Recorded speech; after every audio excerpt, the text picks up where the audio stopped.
Jackie and Roger, I wanted to show you the status of the gardens, front garden and the vegetable garden at this point in September. You haven't seen it for a while, so you'll see a lot of things dying back and everything, but I just wanted to get a sense of what it looked like. I mowed the lawn yesterday, so that's even a plus. It's actually turning green now, so it's looking really good, and I added some chrysanthemums. So come with me and see the garden. Okay, just wanted to show you the front garden. As you'll see, the sedum has bloomed, and now actually it's turning darker, but we've filled with bees and hornets and whatever else flies. They're enjoying that nectar. And I've let the cleomes, who are volunteers, come up, and there's more coming because they just add such a beautiful touch. The vinca, I guess it is, I can't remember what it's called, the stuff at the bottom, is finally taken off in size. We finally gotten rain and everything, so that's starting to provide some color and everything to the garden. And it just has a nice, tranquil feel to it, I think. Plenty of weeds, but that's how it goes. But it's also got a different flavor. It has a fall, beginning to look like a fall look to it and everything. Some of the daylilies, Celadoros, are blooming, so that adds the yellow and everything. And come over here and I'll show you the volunteer sunflowers. Of course, I feed the birds, so we got 2 sunflowers coming up here, and there are a couple more elsewhere that are coming up.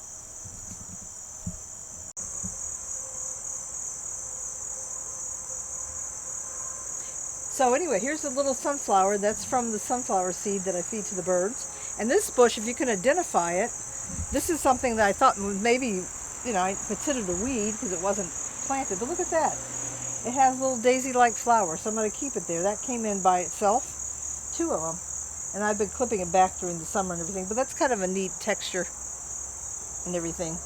And of course, our guardian rooster, who has done such a wonderful job. I've had no problems this year with squirrels hitting that feeder, so I think, he's done his job this year. So anyway, as we come down this way, you'll see that those Shasta daisies that you gave me, some of them are still quite vibrant, some aren't, but I am getting some additional blooming of that, which is kind of nice, and it might continue on as we go into September and we get more moisture and everything. And come on this way, sweetie. All along here, those vinca, those annuals, span this whole thing, pan this whole thing, sweetie. You would.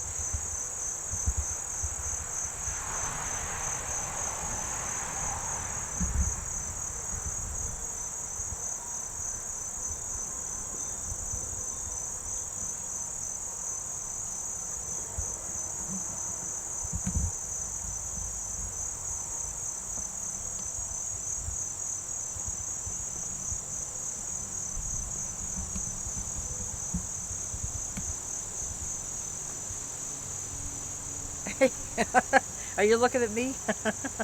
So, do you have it on, sweetie? Okay, so anyway, continuing on, the hydrangeas are huge, but they're not going to bloom at all this year. They hardly bloom anyway. But anyway, it got a little bit of color, and there's some more sedum back here, which adds that soft mauve color to the scheme. And I did notice that the burning bushes are starting to turn red, and that will add a nice fall color. Now, sweetie, pan back this way to look so they can see what it looks like. Now, I am going to, these burning bushes, we're going to be cutting those back quite a bit. They're so large, they grew so fast, so they're going to be cut back in the next month or so, but it's a little bit early to do that. So here's the garden that we had the cauliflower and broccoli growing, and we've been watching a lot of YouTubers, and they've suggested that, you still do some fall planting. So we have some yellow squash here. We're hoping that it'll get to fruit before the frost, which is usually in the middle of October. If not, it was a good attempt next year to start a little bit earlier. But anyway, it's kind of pretty. They're gaining some size and everything. And then over here, you'll see the hydrangea that I bought, which hasn't gotten much size, but I think animals that are feeding on it. But I have the cleomes, which add a nice effect and everything. And then over there I have a hardy hibiscus, which was pretty. It was a nice red. And then of course I put the chrysanthemums there to add some color and everything. So anyway, I thought I'd give you a look at the front yard. And now we'll go over to the side garden, and you can see the trailer garden, I call it, in tribute to our trailer.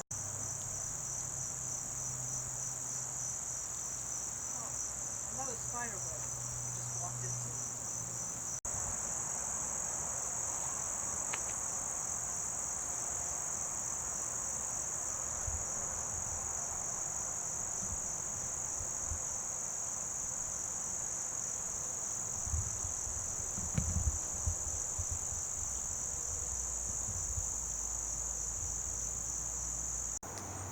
Okay, well here's the trailer garden, I call it, in tribute to our old trailer and everything like that.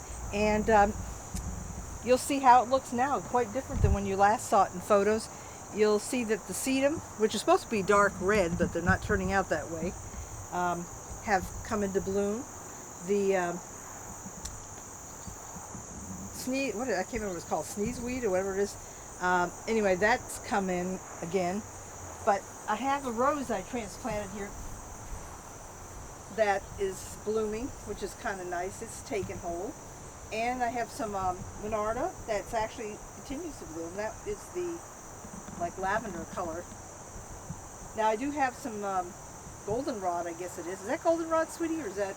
I always get it mixed up. Anyway, that came in, and that I didn't know what it was, so I'm going to keep it there because that adds the yellow and adds that sense of fall and everything. And then down here, I continue to have some of the Veronica still blooming, and some of the asters, fall asters that I bought last year at Lowe's came back and everything. And sprinkled along there, they didn't do too well, are some coleus that I put in, but they had a hard summer because of the heat and everything. So sweetie, bring it down here. Okay, so this is the angle looking from the road up to the garden. Of course you see our RV on the right there. But anyway, I have a beautiful purple aster that I got that came back. That was actually eaten down by the rabbits this spring, but it came back. And a white aster, which I completely forgot. I thought it was a weed. Thank goodness I didn't pull it up. A white aster. I can't get over how big that grew. So I'm very happy with that. And of course you can see the cleomes. They are ones that I seeded in here, so I had no idea what colors are going to come up. But of course there'll be more of them. You know how they come out at different times. It's just staggered and everything. But it's weedy and it's not organized in any way, but that's what I like about it, because it looks like a natural thing. Oh my goodness, look at this. I didn't notice it. Look at this. It rebloomed. I knew it would. Look at that. One of these daisies. It rebloomed. And I knew they probably would because they come back. You'll see down here that they're coming back. So that's neat. That's really neat. I'll have to do some weeding. So anyway, that's that garden. Now, sweetie, I want just show them the border here and how it's growing. Okay, I wanted to show you guys. I'm so excited about this. We put in this border when the spruce trees were cut down last fall and last summer, I guess it was. And then Jim, our neighbor, had mentioned something about putting the decorative ornamental grass in here. And then he changed his mind. He said, no, it's too much trouble. So I said, okay. But then he said, would you like to have some ornamental grass if you want to put them in? I said, sure. So I did just that. I put in those ornamental grasses last fall. Now they were barely visible because this ground is so hard I couldn't, dig much of a hole. So anyway, this is the size of them now. I'm so happy because they've really taken. In the meantime, I bought from Jestad's the butterfly bushes, which were just starter plants, and this is them now. This one in particular. Look at that bush. Incredible. Absolutely incredible. So anyway, I'm very happy with the way it turned out. I'll be, looking forward to seeing the grass and the blooms and everything that come up, the plumes and everything. And I think it'll be a nice living border between the two houses, a natural thing, just like Jim's is on his side. So anyway, here's what the yard looks like as you look down towards the back of the yard. And we'll go towards the vegetables and show you what they look like on their last legs, but we're still getting tomatoes.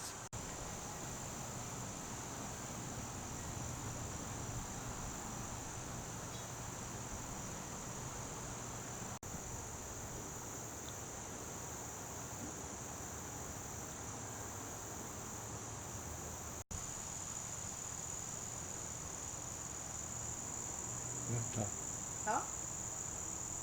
Okay, well this is our vegetable garden, and here's the kale. It's really picked up in size since we got rain and the temperatures have cooled off so that it's manageable. So they're really taking off. We're going to have a lot of kale to freeze, and I'm just excited about it. Look at that. Look at those leaves. And they're actually quite tender because they've grown so fast and everything. And then of course, we haven't been in there to weed. We didn't want to break off the leaves because these are so fragile and everything. So there's a lot of space. The leaves take up a lot of space, so they sort of actually keep it weeded to some extent. But the weeds really haven't become a problem like they thought they would. And then you'll see Joe will show you the tomato plants. Our potted ones are on their last leg. But over here, here are the tomatoes that we put over here by the blueberries, and they have been very, very, very productive. We did find, this is one plant, you'll see on the top there, the area that the tomato hornworm had lunch on. So that one's been nipped in the bud, so to speak. Although it has put up a new growth, so it may still continue to bloom. But we're still getting quite a few tomatoes off of all of those. They've been probably the best shape. They haven't wilted like the other ones.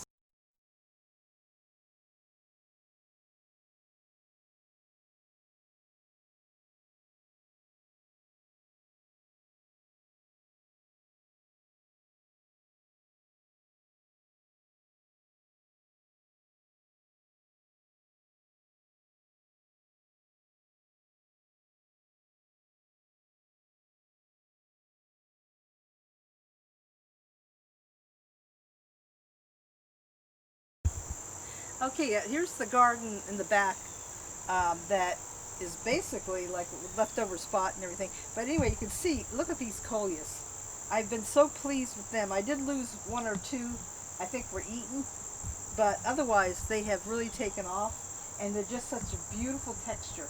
And I hope to take cutting from each, well not each one of them, but each type, you know, a variety, and save them during the winter, just to have that pleasure during the winter. But I'm just very pleased with this garden because it never has really had much going for it. I did try those hardy hibiscus, which died back and everything like that. I do have one hardy hibiscus which is going to bloom soon, which I didn't realize came back. But the rest of it, the cleomes, are all seeded from last year, and so that'll fill in for next year and everything. And the lilac tree, which hasn't done much of anything over the years, that's like 28 years old. But anyway, has a nice backdrop, and then we have that vine there that's kind of neat and everything. So I don't know, I just like the look of it.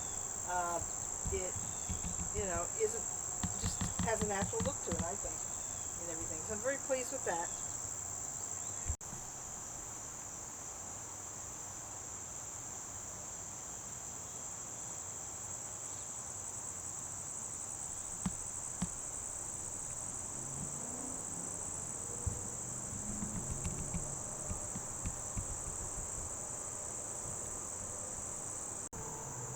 Okay, thank you. Thanks, sweetie. They'll enjoy it. Anyway, I wanted to show you the palm trees. Here's 3 palm trees from the Imperial Valley, and they grow slowly. So who knows, they're at least a year old. And also avocado. I took one of the avocado pits and I started growing it. And so I thought I wanted to see what it would look like. So this is what it looks like, just for the hell of it, and everything like that. So anyway, I'm hoping that I would think this is a palm tree. They were found underneath a palm tree. So anyway, those are from the Imperial Dam LTVA area that we were staying at for so long and everything. So I'm pleased with that. It brings back the memories. And they get their second set of leaves, so maybe they'll start growing faster. But they started germinating last fall, I remember, and I planted them. And they made it through the winter with Ron's help and everything. So anyway, hope you enjoyed this video. I appreciate Joe for doing that, for doing it for me and everything. Talk to you later. Bye.